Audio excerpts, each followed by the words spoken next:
very much. I'm pleased to have Vice President Pence with us and 4 great soldiers. Spent a lot of time in Afghanistan, and I'm going to be talking to you about Afghanistan, what you think, your views. These are people on the ground, know it probably better than anybody. Feel you know it pretty well, right? And we're going to be getting some ideas because we've been there. It's our longest war. We've been there for many years. We've been there for now close to 17 years. And I want to find out why we've been there for 17 years, how it's going, and what we should do in terms of additional ideas. I've heard plenty of ideas from a lot of people, but I want to hear from the people on the ground. So this is actually a very important luncheon, and it's a great honor to have you with us. And I look forward to the discussion. We'll wait till the media leaves. I want to thank you, folks. Thank you very much. Thank you. Thank you. Thank you. Mr. President, are you angry at the Republicans who came out against this health care bill? Disappointed. Thank you.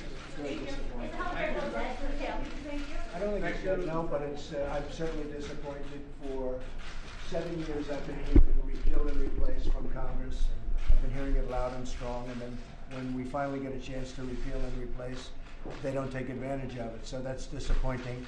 So I'm very, I would say I'm disappointed in what took place. It will go on and we'll win. We're going to win on taxes, we're going to win on infrastructure and lots of other things that we're doing.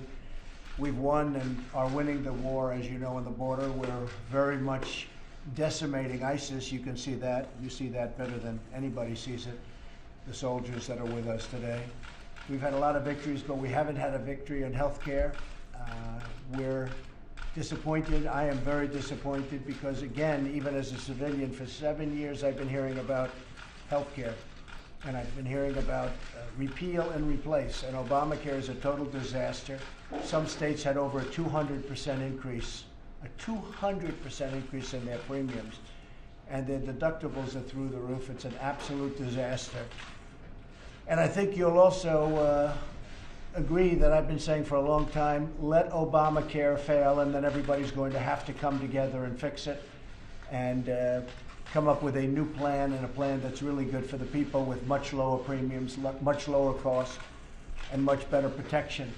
I've been saying that, Mike, I think you'll agree, for a long time. Let Obamacare fail, it'll be a lot easier.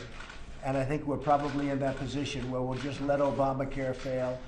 We're not going to own it. I'm not going to own it. I can tell you the Republicans are not going to own it. We'll let Obamacare fail, and then the Democrats are going to come to us and they're going to say, how do we fix it? How do we fix it?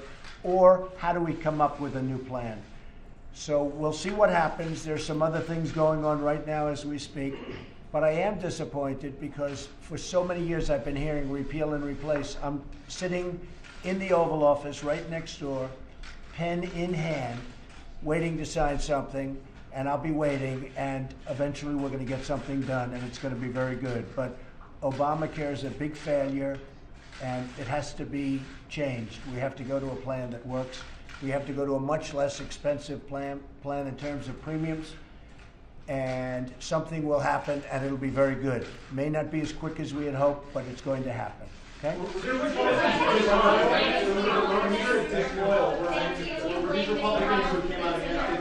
Well, they were not disloyal. They had their own reasons. I was very surprised when the 2 folks came out last night because we thought they were in fairly good shape, but they did. And, you know, everybody has their own reason.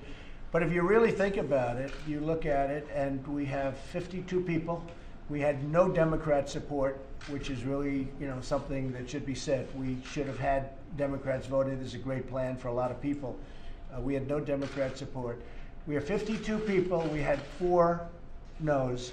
Now, we might have had another one somewhere in there, but essentially the vote would have been pretty close to, if you look at it, 48-4. That's a pretty impressive vote by any standard. And yet you have a vote of 48-4 or something like that, and you need more. It's pretty tough. So the way I look at it is, in 18, we're going to have to get some more people elected. We have to go out and we have to get more people elected that are Republican. And we have to probably pull in those people, those few people that voted against it. I don't know. They're going to have to explain to you why they did, and I'm sure they'll have very fine reasons. But we have to get more Republicans elected because we have to get it done. We got it passed in the House. we would have gotten it very much. Yeah, you can't use his head as a stand, right? We don't want that to happen. You're messing with the wrong guy here. So we want. I think we're going to do very well actually in 18. I would be not surprised if something were done long before that. But in any event, because the margin is so small, the majority margin is so small, we're going to have to go out and get more Republicans elected in 18, and I'll be working very hard for that to happen, okay? And it would be nice to have Democrat support, but really they're obstructionists. They have no ideas. They have no thought process. All they want to do is obstruct government and obstruct, period. And in this case, think of it. So many good things, we didn't get one vote, and their plan has failed. And by the way, Obamacare isn't failing. It's failed. It's gone. So I think something's going to happen. We'll find out. Stay tuned. Thank you all very much.